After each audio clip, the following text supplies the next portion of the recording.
Buenos días. Siguiendo entonces con la clasificación que estamos utilizando, la clasificación de difonías, vamos a continuar entonces con las afecciones que causan difonía orgánica sin alteración estructural laríngea. Es decir, las afecciones que tienen un origen orgánico, pero ese origen no está en la laringe.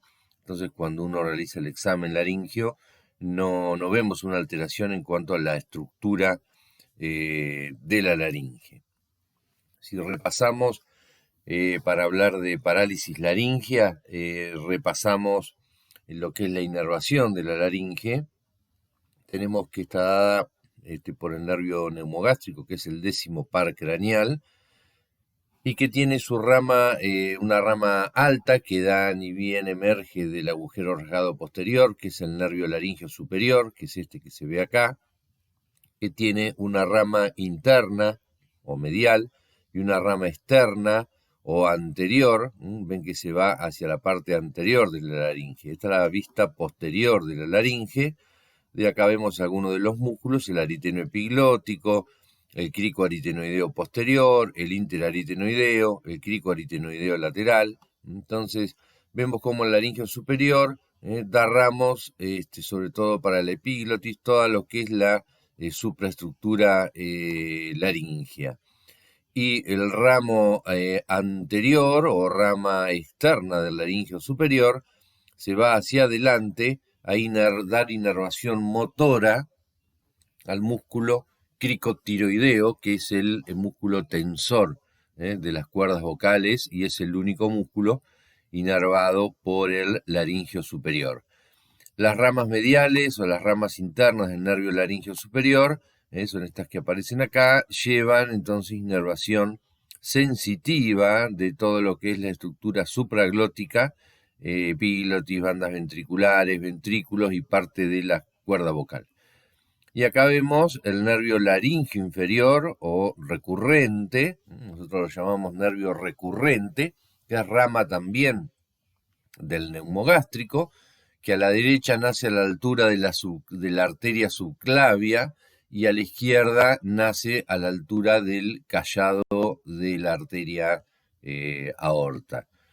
Acá vemos cómo da ramas motoras para el resto de los músculos intrínsecos de la laringe, pero también tiene un ramo ascendente que se une con otro ramo descendente del laringe superior y forman esto que se llama el asa de Galeno, que es fundamentalmente sensitiva. Entonces el recurrente también participa en parte, en menor grado, en la sensibilidad de toda la estructura, sobre todo glótica y subglótica.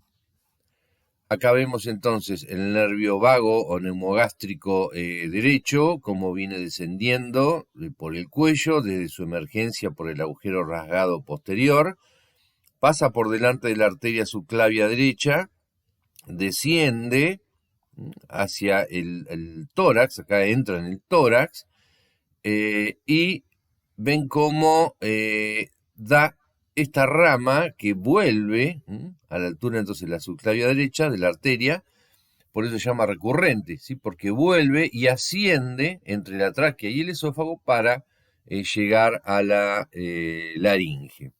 El neumogástrico sigue su trayecto por el tórax, por detrás de lo que se llama lo que sería el pedículo pulmonar. El nervio vago izquierdo o neumogástrico izquierdo, cuando pasa por delante, entra al tórax, ¿sí? Cuando pasa por delante del callado de la aorta, de la arteria aorta, ahí da entonces el recurrente izquierdo y sube, asciende en busca de la laringe entre la tráquea y el esófago. El nervio vago después sigue su trayecto para llegar incluso al llegar al abdomen. Como ven acá, el recurrente derecho es mucho más corto que el izquierdo. El recurrente derecho nace en el cuello, a nivel de la base del cuello, mientras que el recurrente izquierdo nace en el tórax. Esto también es un gráfico donde vemos un resumen, ¿no? Acá estaría el nemogástrico, que es este. Este se llama el ganglio plexiforme. Acá salen fibras, como ven, el nemogástrico también participa en la inervación de la faringe, forma lo que es un plexo faringio. El laringio superior, con su rama interna, que dijimos que era sensitiva, es el que atraviesa la membrana tiroidea, cartílago tiroides y oides, y este es el ramo muscular o el ramo anterior o externo que va a ir al músculo cricotiroideo, que va a estar acá. El recurrente derecho, acá está, nace entonces a nivel de la arteria subclavia derecha, mientras que el recurrente izquierdo nace a nivel del callado de la arteria aorta. Este también es un esquema donde una vista anterior de la laringe, acá está el cartílago tiroides, este es el músculo tiroideo, es un músculo extrínseco de la laringe. Este es el cricotiroideo, un músculo intrínseco, va del cricoides al tiroides, es el tensor de las cuerdas vocales, y vemos cómo le llega acá la inervación, ¿sí?, del laringio superior. Acá está la tráquea, vemos cómo acá viene ascendiendo el recurrente derecho y acá el recurrente izquierdo, y vemos la relación que tiene con, acá hay una parte de la glándula tiroides, está seccionada y rebatida, entonces cómo tiene una relación, ambos recurrentes, con los lóbulos, con la cara posterior de los lóbulos de la glándula tiroides. Entonces, como dijimos, seguimos con la clasificación de los disturbios vocales o de las disfonías, particularmente las orgánicas sin alteración estructural laringea. Lo que decíamos que la lesión está fuera de la laringe, realmente hay un compromiso orgánico, pero en cuanto a la estructura de la laringe no hay nada agregado, no hay una alteración en la estructura laringea. Entonces acá tenemos las parálisis laringeas en general. Si hablamos de parálisis laringeas, un poco tenemos que pensar qué es lo que hace o qué estructuras intervienen en la movilidad de la cuerda vocal. Por un lado, el impulso nervioso. Por otro lado, el músculo. Es decir, nosotros tenemos un músculo, pero necesitamos que ese músculo reciba un estímulo nervioso. Entonces tenemos las parálisis neuropáticas, cuando hay compromiso en la inervación, las parálisis miopáticas, cuando el problema no está en el nervio, no está en la inervación, sino a nivel muscular. También acá en la movilidad está la articulación cricoarytenoidea, que no la incluimos acá, pero si la cuerda vocal se puede también puede estar inmóvil por un problema en la articulación cricoarytenoidea que tiene otras causas que no están dentro de esta clasificación. Después tenemos enfermedades neurológicas. Vamos a ver acá, por ejemplo, entre las parálisis laringeas neuropáticas o neurogénicas, que pueden ser periféricas o centrales. Todo lo que es central vamos a describirlo en afecciones neurológicas. Y también tenemos enfermedades hormonales, alteraciones endocrinas, que pueden también causar disfonías, ¿sí? Algunas enfermedades neurológicas y enfermedades endócrinas. Acá vemos, por ejemplo, una parálisis de cuerda vocal. Esta es la cuerda vocal normal. Esta es la cuerda vocal paralizada, es una imagen invertida. Esta es la cuerda vocal derecha, ¿sí? Acá lo mismo, vemos todo un proceso inflamatorio en la cuerda vocal. Hay enfermedades neurológicas, por ejemplo, pues el Parkinson, que también da la enfermedad de Parkinson, arteriosclerosis y algunas otras afecciones desmielinizantes, que también puede dar disfonía. Y enfermedades hormonales, dentro de las más conocidas, por las más habituales, los trastornos entonces a nivel de la glándula tiroides, y también describiremos algunas alteraciones relacionadas con las hormonas sexuales. Entonces, ya haciendo referencia a las parálisis laringias, ¿qué entendemos por parálisis? Parálisis es inmovilidad, supresión del movimiento, supresión de la función motora laringia o disminución importante. En general, cuando uno habla de parálisis, habla de inmovilidad. Es una inmovilidad de la cuerda vocal, en este caso. Pero en general, parálisis, el significado es inmovilidad. Si hablamos de paresia, es una disminución de la movilidad. Ahora, ¿cómo podemos clasificar las parálisis laringias? Las podemos clasificar en parálisis miógenas o miopáticas, es decir, cuando el problema es en el músculo. Pueden ser inflamatorias o postinflamatorias, después de un proceso inflamatorio laringio, de la mucosa laringia, el músculo que está en contacto con una mucosa inflamada tiende a disminuir su motilidad. Se paraliza o tiene una paresia. Entonces hay parálisis miógenas, inflamatorias o postinflamatorias. Después tenemos las parálisis miógenas no inflamatorias. Acá ya tenemos que, no vamos a describir puntualmente cada afección, pero vamos a nombrar algunas características de cada una, porque acá ya entran los que son las afecciones genéticas, como las distrofias musculares, algunas que son de carácter progresivo, donde en muchos casos la afectación laringia pasa a un segundo plano. Las parálisis neurógenas, ¿sí?, que dijimos que pueden ser periféricas, cuando ya entonces el nervio lo vamos a considerar cuando ya emerge del cráneo, emerge del agujero por el agujero rasgado posterior. Y las parálisis centrales, cuando la afección está en los núcleos del décimo par o por encima de los núcleos supranucleares, son lesiones a nivel del tronco cerebral o a lesiones a nivel de la vía, lesiones a nivel cerebral. Y periféricas, en general, las consideramos cuando emergen de el cráneo.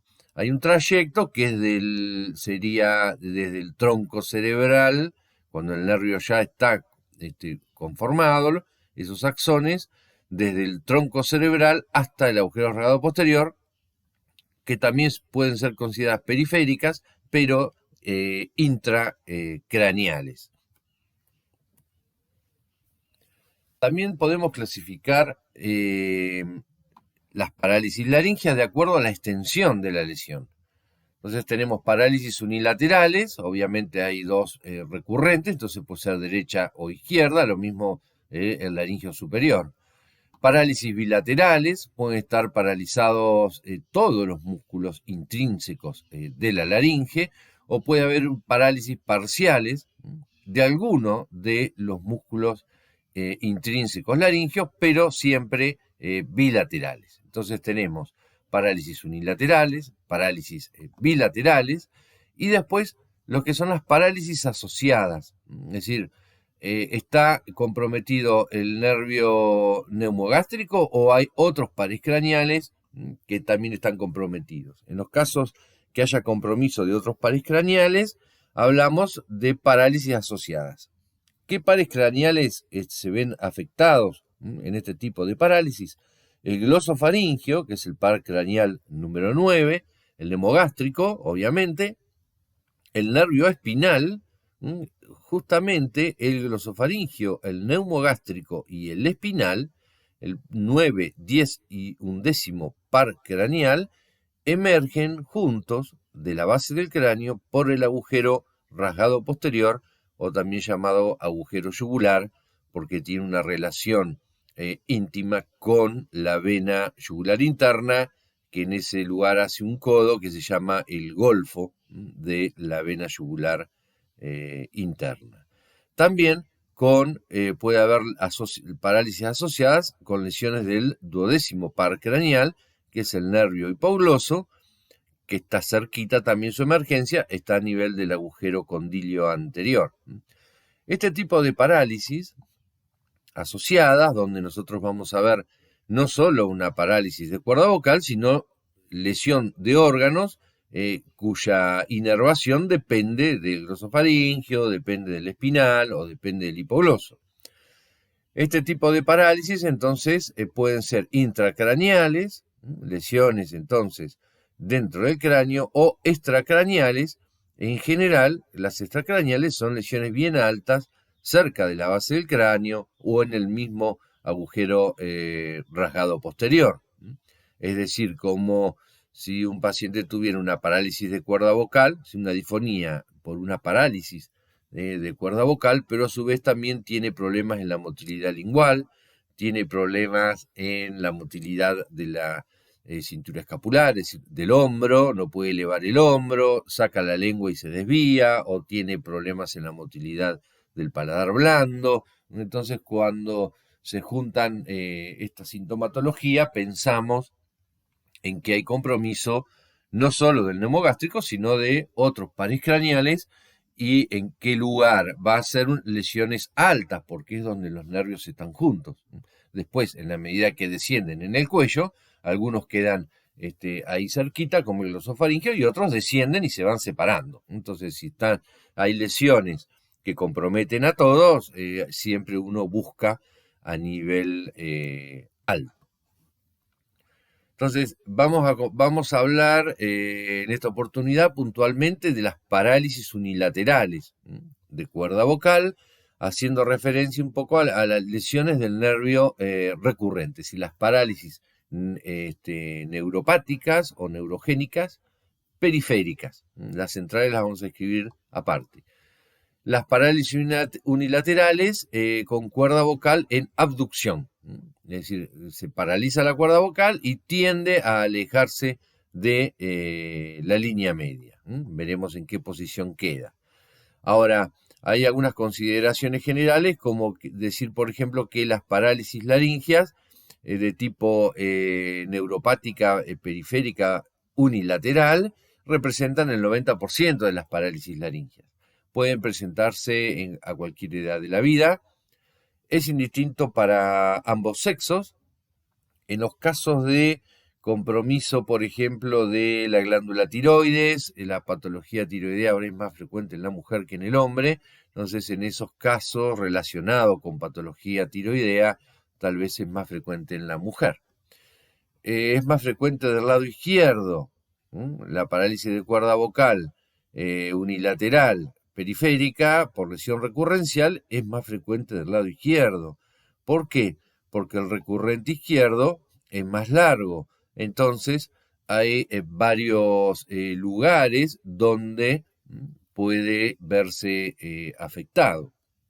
Es como si uno sale de su casa y va a 2 cuadras, no es lo mismo que de su casa haga 2 kilómetros. Es decir, va a tener más posibilidades de que le pase algo en un trayecto mucho más largo.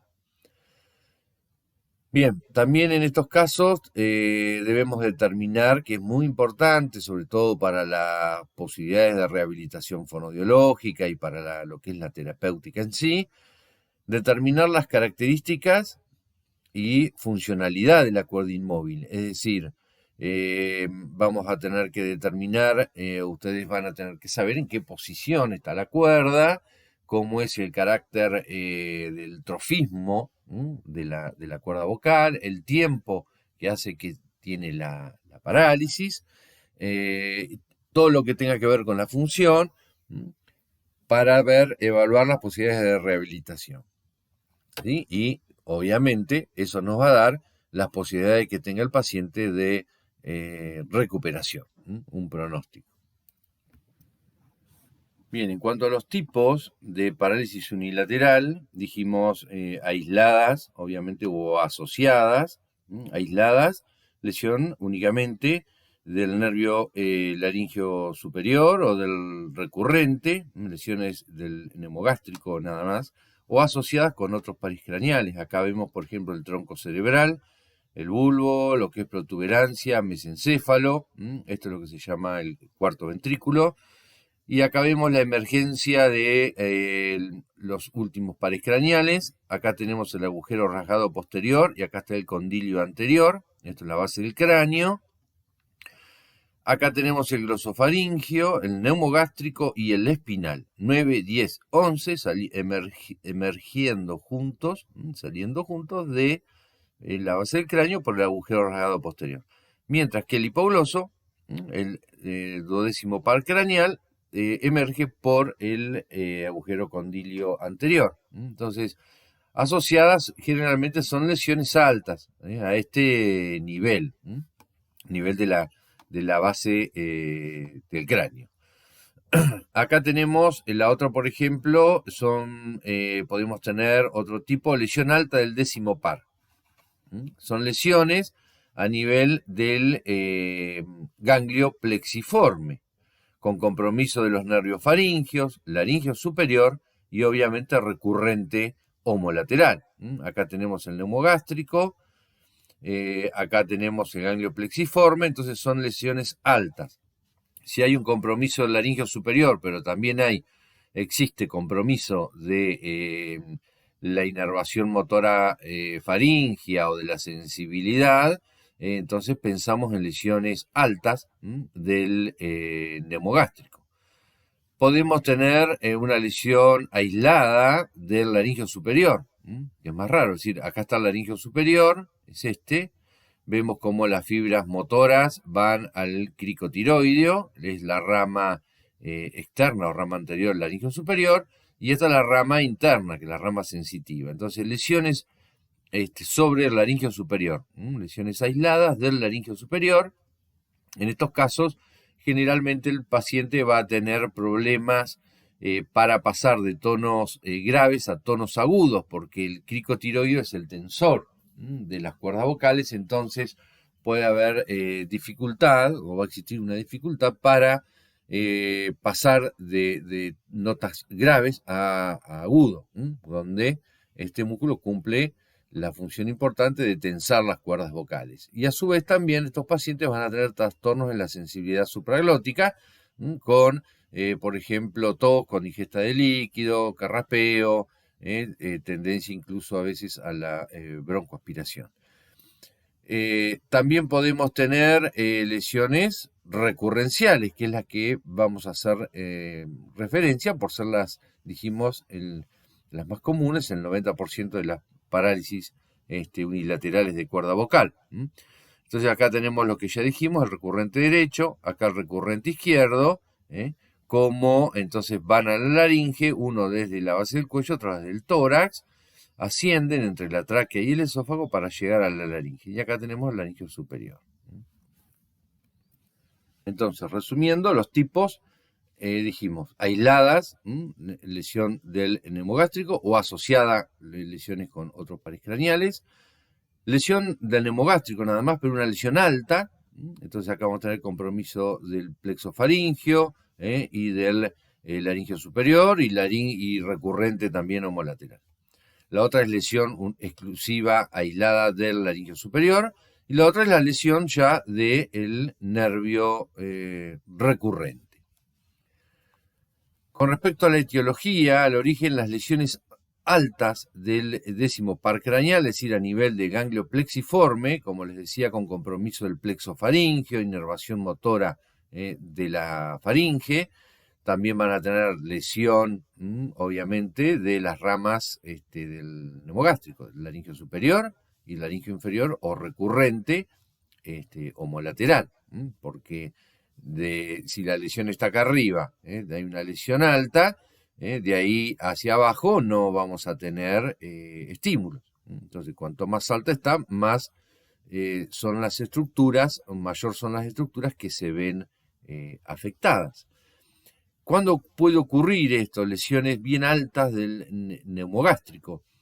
Cuando, por ejemplo, posquirúrgicas, después de cirugía de laringe, resecciones, como se ve acá, resecciones parciales, resecciones de parte de la laringe, sobre todo la cirugía parcial de laringe horizontal, supraglótica, después de cirugías de columna cervical, donde hay hernias de disco o hay que hacer una fijación de la columna cervical, como se ve acá, una placa, una artrodesia, una fijación de la columna cervical. Entonces estas cirugías donde uno tiene que acceder a esta zona pueden quedar entonces lesiones altas del décimo par.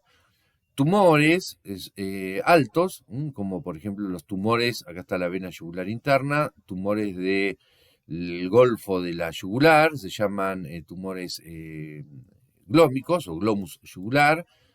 Estos tumores comprometen el agujero rasgado posterior y también en el caso de los tumores del golfo de la yugular ven cómo pueden invadir el oído medio porque el hipotímpano, el piso de la caja, está en íntima relación con el golfo de la vena yugular interna. Entonces también pueden dar sintomatología otológica. Y también pueden ser entonces traumatismos altos del cuello, ¿sí? Traumatismos altos, traumatismos a nivel de la base del cráneo. Ahora, en cuanto a la etiología, si hablamos de lesiones ya del nervio recurrente, que dijimos que son las más frecuentes y más frecuentes del lado izquierdo, dentro de la etiología de lesiones recurrenciales, tenemos que hablar de una etiología traumática, que pueden ser quirúrgicas o no quirúrgicas. Quirúrgicas, generalmente posquirúrgicas, después de cirugía de la glándula tiroides, porque el recurrente está en íntima relación con los lóbulos con la cara posterior de los lóbulos de la glándula tiroides. Pueden ser secundaria cirugía de tórax, cirugía a nivel de los vértices pulmonares o cirugía a nivel mediastinal. Faringoesofágicas, cirugías entonces de la faringe o cirugía del esófago por cualquier causa. Tráquea, resecciones traqueales, estenosis traqueales o tumores de tráquea o cirugías cervicales. Causas compresivas. Dentro de las causas compresivas, es decir, acá tanto en la cirugía, por ejemplo, traumática, quirúrgica o posquirúrgica, no necesariamente el nervio está cortado. Puede ser que esté inflamado, puede ser que haya una pequeña distensión del nervio suficiente como para que pierda funcionalidad. Eso después se verá en los estudios y es importante incluso para el pronóstico. Las causas compresivas, lo mismo, es decir, hay una compresión del nervio recurrente, por lo que va a perder entonces funcionalidad y va a llevar a la parálisis de cuerda vocal. Causas compresivas a nivel esofágico, tumores, por ejemplo, de esófago, divertículos de esófago, patología de la glándula tiroides, también procesos tumorales en general de la glándula tiroides, patología cardiovascular, por ejemplo, puede ser un aneurisma, una distensión de la aorta, un aneurisma del callado de la aorta, o a veces distensión de las cavidades por insuficiencia cardíaca, distensión de las cavidades izquierdas pulmonares.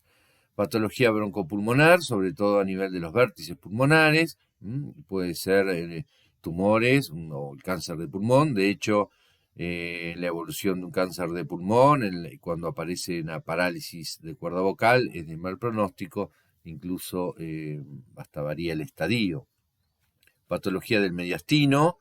El mediastino es el conjunto de órganos que se encuentran en la parte media del tórax. Entonces, en cuanto a patología mediastínica, lo más frecuente es patología a nivel de los linfáticos, de los ganglios linfáticos, por ejemplo, puede ser un linfoma.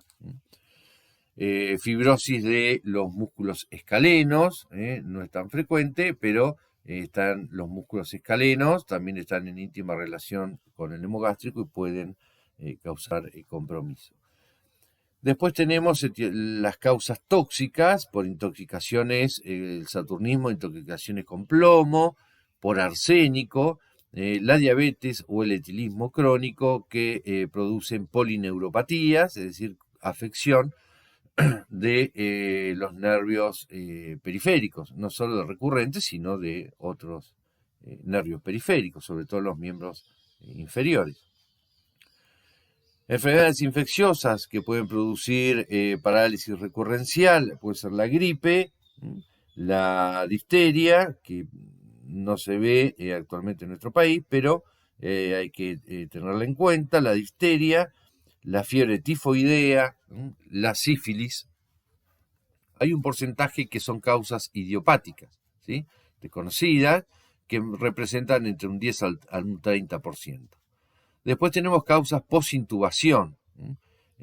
Posintubación es cuando se realizan maniobras de intubación orotraqueal en un paciente. Es una maniobra, en algunos casos por cuestiones anatómicas, que un cuello corto, una boca chica, poca apertura bucal, la lengua grande, hay que hiperextender el cuello. Entonces esas maniobras de hiperextensión del cuello, esas maniobras bruscas, producen una distensión del recurrente y pueden dejar entonces como secuela una parálisis de cuerda vocal. Las causas centrales, que las vamos a describir, vamos a describirlas con más detalle algunas cuando hablemos de afecciones neurológicas. Pero en general las causas centrales podemos tener enfermedades desmielinizantes como la esclerosis lateral amiotrófica, siringobulbia, puede haber tumores en el sistema nervioso central, puede haber procesos isquémicos, falta de irrigación, puede haber hemorragias, todas causas centrales que pueden dar una parálisis de cuerda vocal, una parálisis de cuerda vocal unilateral. Acá hay algunos datos estadísticos según algunos autores, Benninger y McGregor, por ejemplo, en el cáncer, excepto el de faringolaringe, un 25%, Benninger, tenemos quirúrgica y no quirúrgica, un 35%, McGregor da un 22%, posintubación un 7%, y las idiopáticas un 20 a un 16%. ¿Cuál es la clínica? La clínica de esta patología, obviamente, es la disfonía, ¿sí? Una disfonía con escape de aire en fonación, podemos decirle acústicamente, es decir, como nosotros lo escuchamos, hay algunos que dicen acústicamente parética, es decir, como que no hay movilidad cordal, obviamente de hecho no la hay. Hay un hiatus fonatorio, es una disfonía, una voz soplada, una voz con escape. En algunos casos podemos tener diplofonía, cuando la cuerda vocal sana llega a contactar con la cuerda paralizada, y la diplofonía se produce porque la cuerda paralizada está, no solo está inmóvil, sino que está en una posición un poco por debajo del nivel de la cuerda vocal sana, es decir, como que desciende un escaloncito. Entonces cuando contacta en forma desfasada y se produce una voz característica que es la diplofonía o voz bitonal.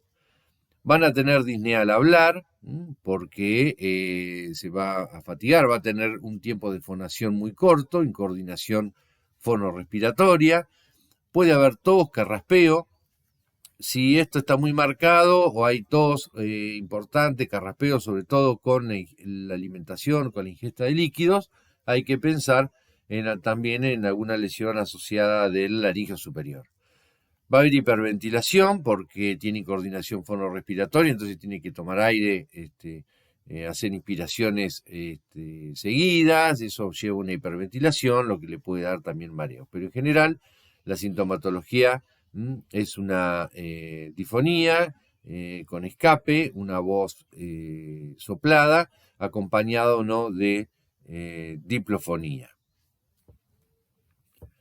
Para el diagnóstico de las parálisis unilaterales necesitamos obviamente una anamnesis importante, exhaustiva, desde los antecedentes laborales, antecedentes de afecciones que pueda haber tenido el paciente, traumatismos, antecedentes quirúrgicos, el examen otorrinolaringológico básico, que es rinoscopía anterior, porque de hecho acá podemos ver, por ejemplo, tener una idea de lo que está ocurriendo en la rinofaringe, algún tumor que podemos observar a nivel de la fosa nasal, que tenga relación con un tumor de rinofaringe, y esos procesos tumorales rinofaringeos obviamente pueden llegar a comprometer la base del cráneo, el agujero rasgado posterior.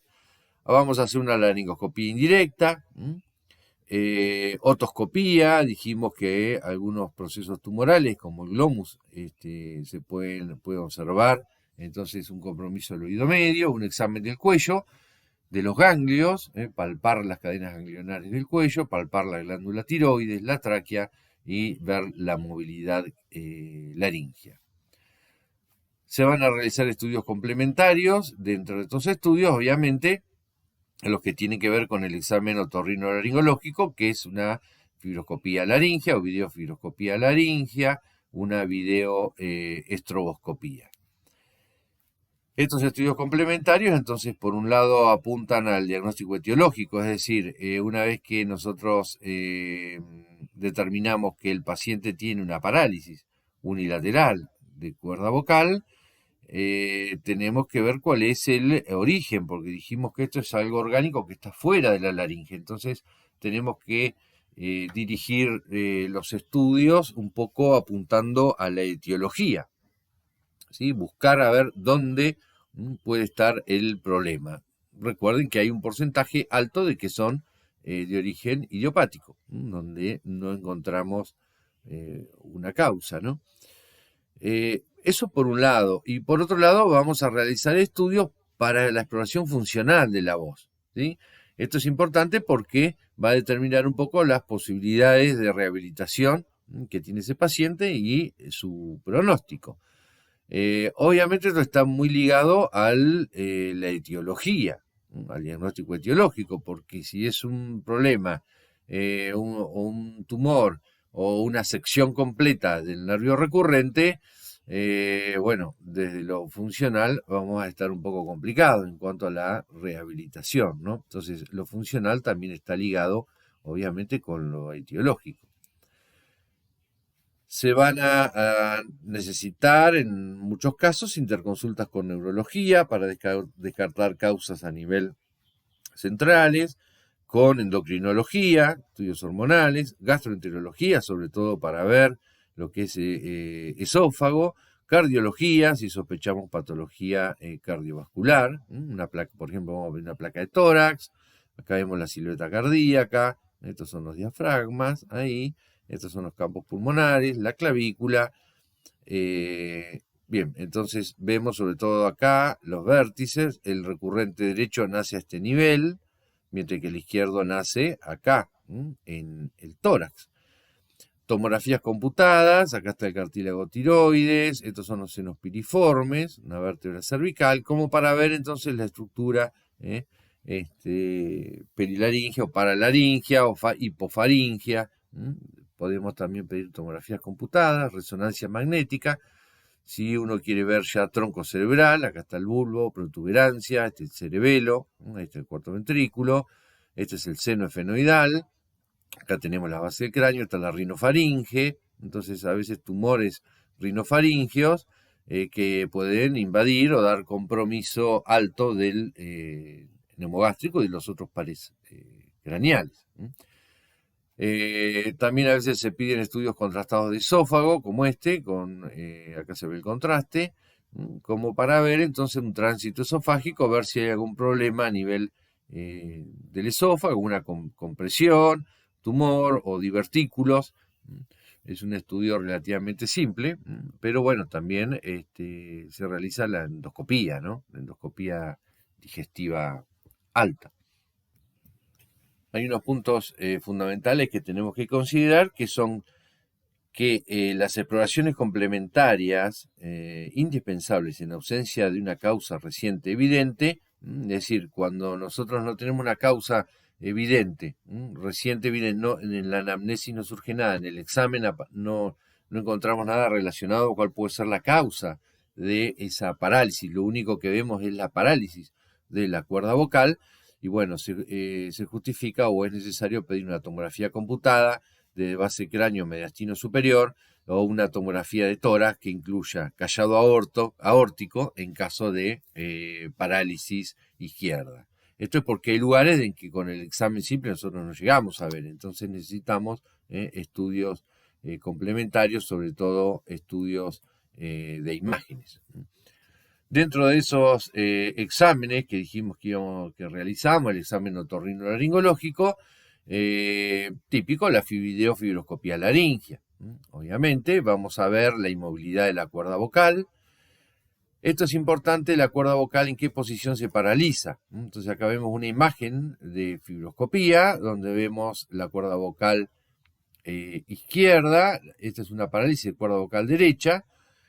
La cuerda vocal se va a paralizar en una posición intermedia o paramediana.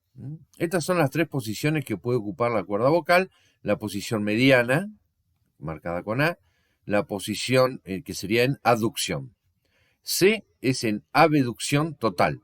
Abducción o abducción total, es decir, totalmente alejada de la línea media o en la línea media. En el caso de las parálisis recurrenciales puras, la cuerda vocal queda paralizada en una posición intermedia, que sería la posición B, ni en aducción total ni en abducción total. Queda en general en una posición intermedia o paramediana.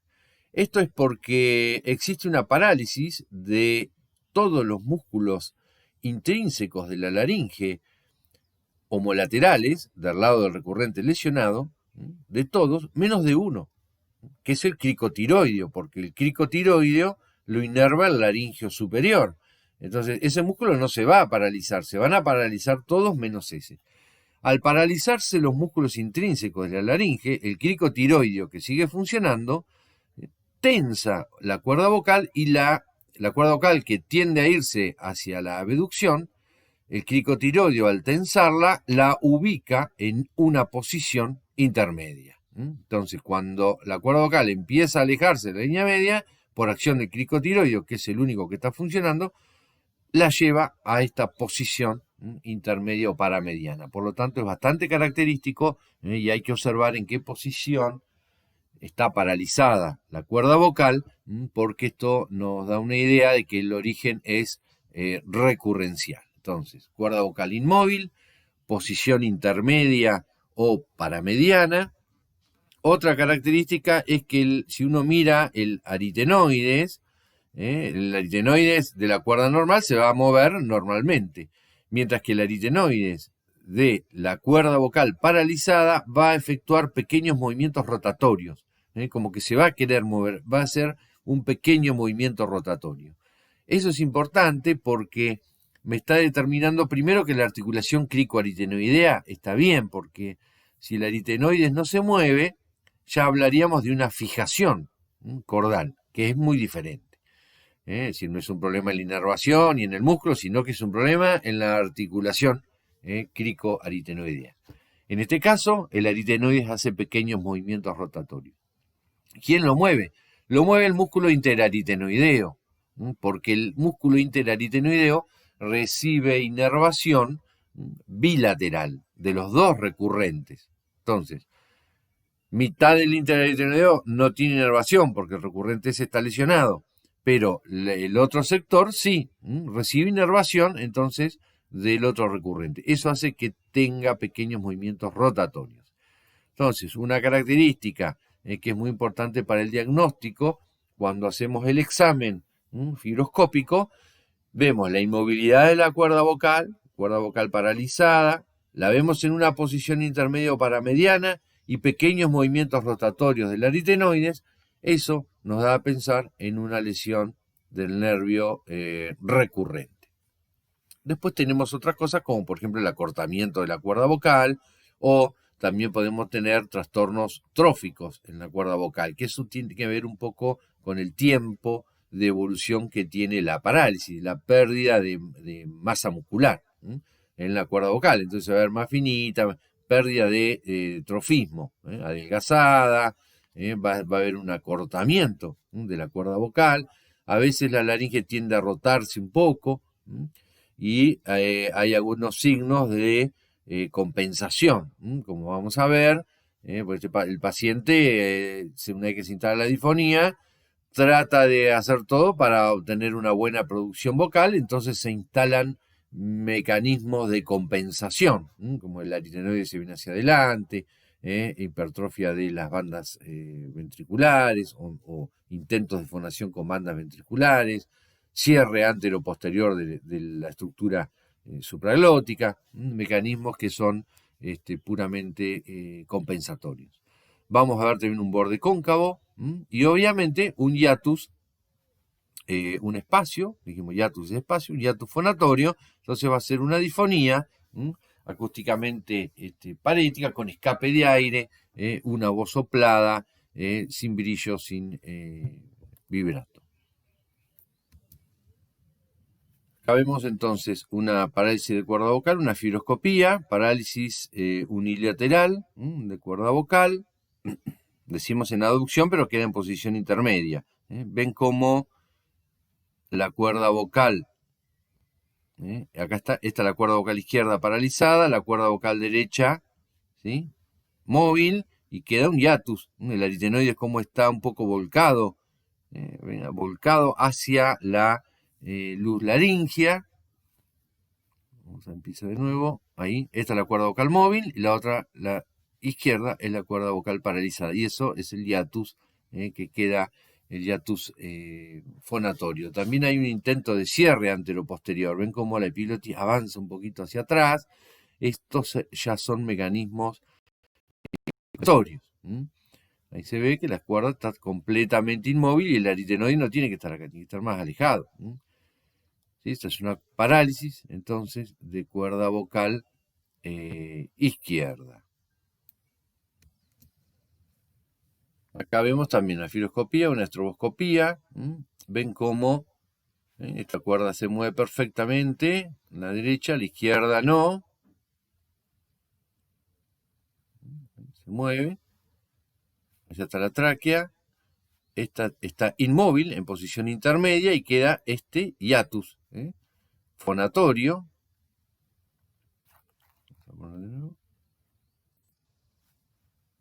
Ven cómo no llega a contactar. Esta es la cuerda paralizada, cuerda vocal izquierda, en posición intermedia, y la cuerda vocal derecha que se mueve normalmente, mientras que la otra está totalmente inmóvil. La aritenoide, ven que hace un movimiento ahí rotatorio. En cuanto a la videoestroboscopía laringea, vamos a ver ausencia de fase de cierre o una fase de cierre incompleta. La cuerda vocal inmóvil va a estar, como decíamos, por debajo del nivel de la cuerda sana. Va a haber, es decir, va a estar un escaloncito más abajo. Es lo que les decía de si la cuerda sana llega a contactar en algún punto con la cuerda paralizada, como está un escalón por debajo, genera lo que es la diplofonía o la voz bitonal. Hay irregularidad vibratoria, se llama fluttering. Si bien el aire, la presión de aire subglótica y el paso del aire, va a haber movimiento, ¿sí?, de la cuerda vocal, pero va a haber una onda mucosa pero irregular, ¿sí? Eso se llama fluttering. Un cierre supraglótico antero-posterior, una tendencia entonces compensatoria, como se ve acá, por ejemplo, que quiere avanzar la banda ventricular, como la banda ventricular avanza, queda una fase de cierre incompleta, queda un hiatus, y ya con algún mecanismo compensatorio, sobre todo a nivel de la estructura supraglótica de las bandas ventriculares. Lo mismo acá, el hiatus, el borde cóncavo de la cuerda vocal, como hay una rotación de parte de la laringe, de los aritenoides, en algunos casos también de la laringe. Y acá, bueno, vemos la cuerda vocal paralizada, un acortamiento, como el aritenoides cae un poco hacia la luz laringea, el aritenoides paralizado, y una tendencia a un cierre antero-posterior. Acá vemos entonces, estos son los senos piriformes, aritenoides, ven la cuerda derecha paralizada. Esta se mueve bien, se mueve el aritenoides, el otro aritenoides hace un pequeño movimiento en posición intermedia, queda este espacio, ahí tosió, estas son las falsas cuerdas vocales, acá está la epiglotis. Ven cómo ven como que ondula, pero en forma totalmente irregular, la cuerda paralizada.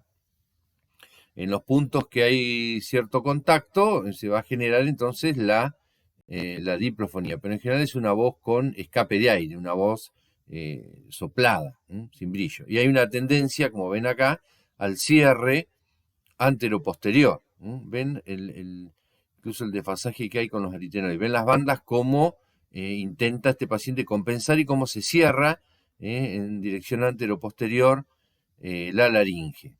Ahí se ve, entonces, como en la estroboscopía se ve cierto movimiento entonces mucoondulatorio, que es por nada más que por el aire que pasa a través de la glotis. Con respecto a la exploración funcional de la voz, habíamos dicho que realizábamos estudios, uno para diagnóstico, como es la fibroscopía, también nos da idea de lo funcional, obviamente, y la estroboscopía más aún. Pero también teníamos estudios que apuntaban a la etiología, como la tomografía, resonancia, la evaluación neurológica, gastroenterológica. Y por otro lado, teníamos también estudios orientados a una exploración funcional de la voz, que acá tenemos que ver las características acústicos perceptuales y el comportamiento vocal. Entonces, por un lado tenemos la intensidad, ¿cómo va a estar? La intensidad de la voz disminuida, el rango de intensidad entre la mínima sonora y la máxima proyectada, la máxima intensidad sostenida proyectada, lo normal es una diferencia mínima de 30 decibeles. Entonces, acá la intensidad, entonces, esto va a estar alterado, va a estar disminuida. El tono fundamental, es decir, el F0, va a estar descendido, agravado. Va a ser una voz de tono grave, soplada, con escape de aire. La extensión vocal va a ser limitada y el timbre débil, opaco, soplado. El comportamiento vocal, vamos a tener coordinación fonorrespiratoria, el tiempo de fonación va a estar acortado, 2 a 5 segundos, va a haber un comportamiento vocal de esfuerzo, este esfuerzo va a determinar contracción, incluso a veces dolor palpatorio de la musculatura perilaringia, hay que evaluar la postura del paciente, es decir, la cabeza generalmente la tiene lleva hacia adelante, los hombros los elevan, el cuello contracturado, es decir, no solo evaluar en sí el comportamiento laringio, sino de toda la postura. Hay un estudio que es muy importante que es el electromiograma laringio. El electromiograma laringio consiste en colocar unos electrodos para ver entonces la funcionalidad se colocan en el músculo para ver entonces la inervación, qué características tiene la inervación a nivel del músculo. Es importante el electromiograma. En algunas patologías laringe está contraindicada, como por ejemplo la parálisis, como vamos a ver más adelante, la parálisis bilateral en aducción, porque es una afección que causa disnea, se llama síndrome de Gerard, y entonces si uno produce un estímulo va a haber tendencia más a la aducción. Es una parálisis del crico aritenoideo posterior bilateral.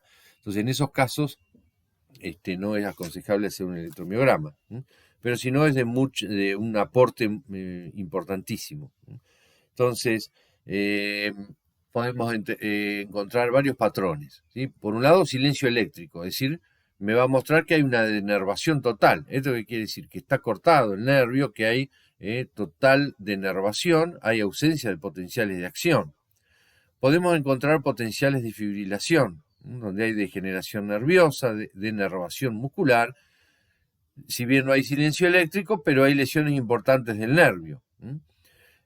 Obviamente estas dos, silencio eléctrico y potencial de fibrilación, estos patrones no son de buen pronóstico, sobre todo para la recuperación y para lo que es la rehabilitación funcional de estos pacientes. También podemos encontrar potenciales polifásicos, que son estadios tempranos de reinervación, que me están mostrando una etapa precoz de recuperación, ¿sí? O potenciales de gran amplitud en etapas tardías de reinervación que ocurren o se ven a partir de los 5 meses de instalada la parálisis. Potenciales normales, se pueden ver, pero reducidos en número. En este caso, si hay potenciales normales, pero en menor número, ya hablamos que hay una regeneración de las fibras o es una paresia, no es una parálisis, una inmovilidad total. Esto también es de buen pronóstico, igual cuando vemos que hay etapas de recuperación o signos de reinervación. Ahora, si los potenciales o hay un electromiograma normal, un patrón normal, pero la cuerda no se mueve, esto me está indicando que el problema no está en el músculo, no está en la inervación, sino que está en la articulación cricoaritenoidea. O fue un traumatismo, o postintubación, intubación brusca, o una lesión de la articulación cricoaritenoidea, o una artritis cricoaritenoidea secundaria a alguna enfermedad general, o algo que está fijando la articulación. Esto ya marca que es un problema entonces articulatorio, que no es el problema en el músculo ni en la inervación. Es como si ustedes no pueden mover, flexionar el antebrazo sobre el brazo, pero porque el problema está en la articulación del codo. Está fija la articulación, no en el músculo y no en el nervio. Entonces ven cómo se colocan, esta es una aguja, acá está el cablecito, el electrodo, se coloca en el músculo cricotiroideo, se puede colocar en el tiroaritenoideo, para lo más complejo es colocarlo en el cricoaritenoideo posterior, pero el cricotiroideo, en el tiroaritenoideo, acá, se coloca por punción a través de la membrana en general, la membrana cricotiroidea. Esto va a un software, entonces con esto analizamos toda el funcionamiento muscular y de inervación intrínseca laringea. ¿Qué aporta entonces el electromiograma? Diagnóstico diferencial entre trastorno de la movilidad, dijimos, que sea un compromiso de la articulación. De todas maneras, cuando hacemos la fibroscopía, nosotros vemos si el aritenoide se mueve o no. Dijimos que hacía pequeños movimientos rotatorios. También podemos ver que está fijo. También nos sirve para el diagnóstico topográfico, si es un problema central o periférico o del nervio laringio superior.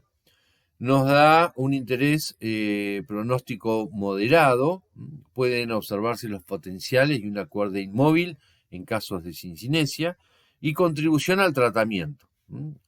Por ejemplo, decisión quirúrgica puede ser más rápida en ausencia de potenciales, después de 3 a 4 meses de la lesión. Y tiene valor, obviamente, médico-legal porque es algo objetivo.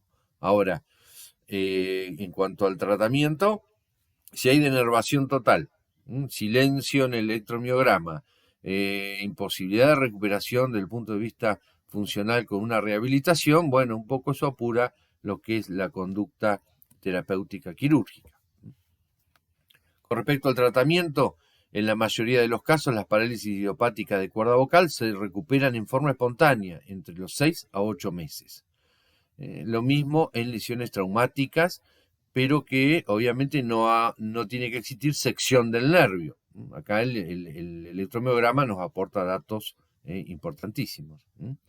Entonces, una distensión del nervio, no una sección, o las de causa idiopática. Entonces, suele recuperarse alrededor entre los 6 a 8 meses.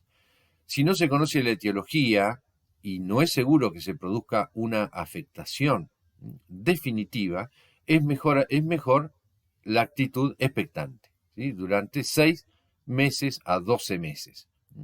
Y evitar realizar tratamientos irreversibles, a menos que la intensidad, por ejemplo, en el caso que tenga broncoaspiraciones o dificultad respiratoria, requiera una conducta actuar en forma más rápida. Pero si no, se toma conducta expectante cuando no conocemos la etiología, está todo bien, hacemos estudios, no encontramos nada. En el caso de las parálisis idiopáticas, a veces es mejor una conducta expectante y no hacer un tratamiento irreversible. En una época se inyectaba en la cuerda vocal paralizada teflón, pero bueno, hoy se dejó de hacer porque eso es irreversible. Se puede utilizar ácido hialurónico que va a tener una reabsorción.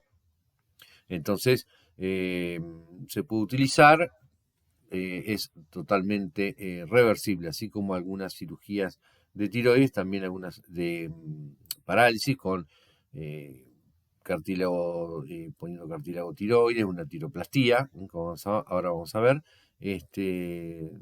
pueden ser reversibles. Con respecto a medicación, si ahí vemos proceso inflamatorio agregado, podemos utilizar corticoides, algunos utilizan aciclovir, sospechando etiología herpética. Se pueden utilizar, al igual que en el tratamiento, por ejemplo, de las parálisis faciales, vasodilatadores, oxigenadores, complejos vitamínicos B. La rehabilitación fonoaudiológica es esencial en el tratamiento de la parálisis unilateral de cuerda vocal.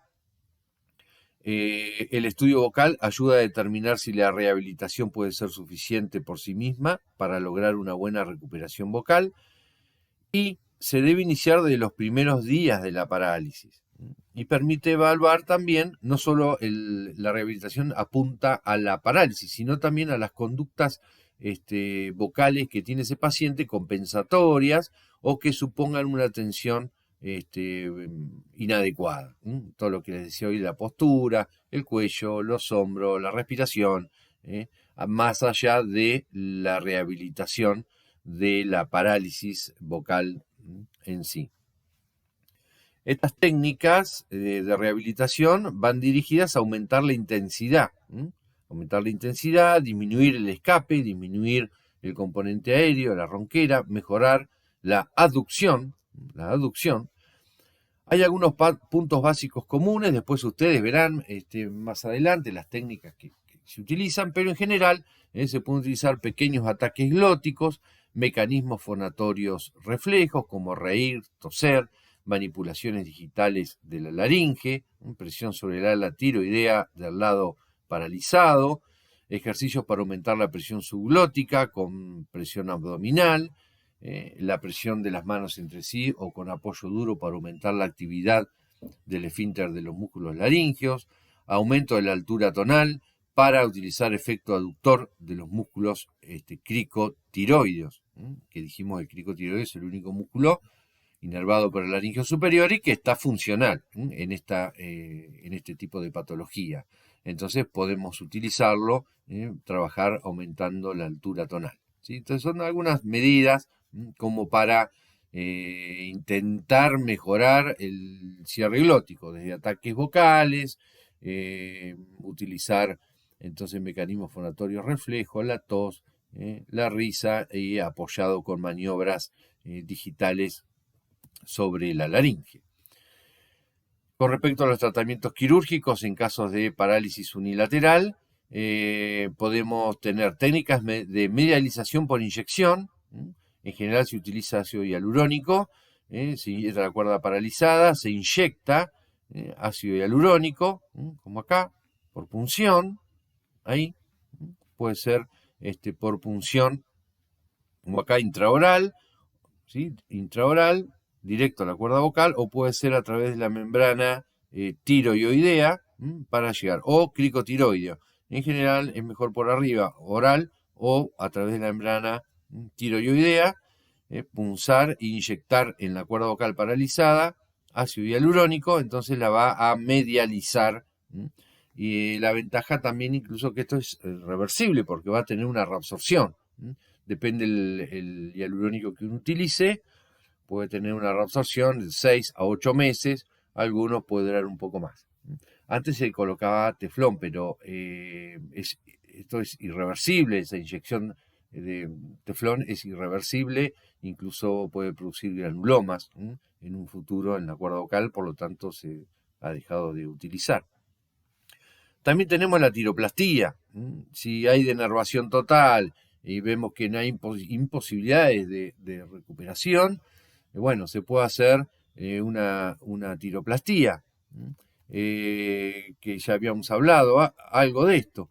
La tiroplastía tipo 1, que es la medialización. Esta es una técnica, o se puede hacer una ventanita en el cartílago tiroides y colocar por dentro cartílago, a veces vienen algunas prótesis que se pueden colocar para empujar la cuerda vocal hacia la línea media. Es la tiroplastía tipo 1 de medialización. Se puede usar la tiroplastía y más la inyección. Si la tiroplastía lleva la cuerda vocal a la línea media, pero como que le falta un poco, bueno, puede también combinarse con la inyección de ácido hialurónico. Todo esto obviamente acompañado de lo que es la rehabilitación también fonoaudiológica. Y están las técnicas de reinervación, que es utilizar un pedículo neuromuscular, por ejemplo, de otro músculo, un filete nervioso, por ejemplo, del lomo mioideo, y colocarlo entonces en el tiro aritenoideo, colocarlo en el músculo vocal, en el músculo tiroaritenoideo por vía lateral, hacer una ventana en el tiroide y colocar un pedículo neuromuscular en el músculo. Particularmente nosotros no tenemos experiencia en esa técnica, pero está descrita por Tucker, que es un otorrinolaringólogo canadiense, obviamente con buenos resultados. Él muestra que hay reinervación a partir de los 8 o 12 meses, hay reinervación. Entonces también como para, es otra posibilidad de tratamiento. En general, con la rehabilitación fonoaudiológica, con inyecciones de hialurónico o con la tiroplastía, se obtienen buenos resultados. Lo más importante es hacer una evaluación previa de la funcionalidad y la importancia, como les decía, del electromiograma, que a veces define la conducta terapéutica. Bueno, acá hay, por ejemplo, de acuerdo al diagnóstico, los patrones del electromiograma y con respecto al tratamiento. Por ejemplo, una parálisis de cuerda, de acuerdo a un estudio, parálisis de cuerda vocal periférica, si hay denervación, completa, es decir, sección, por ejemplo, del recurrente, podemos implantar tiroplastía tipo 1. Cuando son lesiones a nivel central y con riesgo de broncoaspiración, se puede incluso hasta hacer una traqueostomía. También compara con disfonía espasmódica, que ya hablamos, la inyección de toxina botulínica, con el temblor vocal, con la disfonía por tensión muscular, con lo que es la rehabilitación. Entonces, acá hay un cuadro, un flujograma, como vemos, por ejemplo, una disfonía con voz aérea débil y bitonal, hacemos laringoscopía indirecta o una fibroscopía. Vemos que hay una inmovilidad de la cuerda vocal, una parálisis unilateral de cuerda vocal. Puede ocurrir dos cosas, que conocemos la causa o que desconocemos la causa. Si la causa de la parálisis es conocida, vamos a hacer un tratamiento. ¿Sí? La parálisis, rehabilitación fonoaudiológica, medialización con inyección de sustancia reabsorbible, que es el ácido hialurónico. ¿Sí? Si es temporal. Ahora, si es permanente la parálisis, conocemos la causa y sabemos que esa cuerda no se va a mover más, también se hace rehabilitación y medializamos la cuerda, principalmente por tiroplastía, tipo 1, acompañado, ¿no?, de inyección intracordal de ácido hialurónico. Entonces, de acuerdo a la causa, si sabemos que la cuerda tiene posibilidades de moverse, de recuperarse, podemos inyectar ácido hialurónico para que tenga una mejoría en cuanto a lo vocal más rápido. Sabemos que esa sustancia se va a resolver y que después el paciente va a recuperar. Eso apoyado obviamente con la rehabilitación fonoaudiológica. Ahora, si la parálisis es permanente, sabemos que hay denervación total, que no se va a mover más, bueno, ya se puede pensar en una tiroplastía acompañado, ¿no?, de inyección con hialurónico y la rehabilitación fonoaudiológica. Eso por un lado.